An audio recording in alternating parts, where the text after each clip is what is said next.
अस्सलाम वालेकुम। ये हमने लेवल निकाला है जी। यहाँ हम अभी सीवरेज की पाइप डालने लगे थे। ये हमने निशान लगाया लेवल का, ये वाला। और इस हिसाब से ये ईंटें मैयर करके, ये देखें आपको सूत्र नज़र आ रहा होगा, ये हमने वो पूरी हमारी लाइन है, इतनी 45 फुट की लाइन है। तो ये सारा हमने धागा बांध दिया है। इसमें अभी हमें जो स्प्लिट लेवल होता है उसकी ज़रूरत नहीं होगी। तो बहुत ज़बरदस्त चीज़ है ये लेवल, इसी को फॉलो करें, यही लेवल यूज़ करें। कल आप जिधर भी होंगे इंशाल्लाह अपनी इज़्ज़त बचा पाएंगे।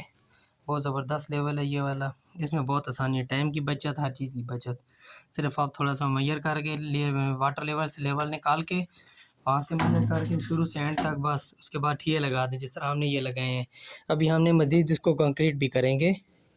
तो इस तरह मजबूती, पायदारी और अब सबसे बड़ी चीज़ कि इंसान की इज़्ज़त महफूज रहती है इस चीज़ से।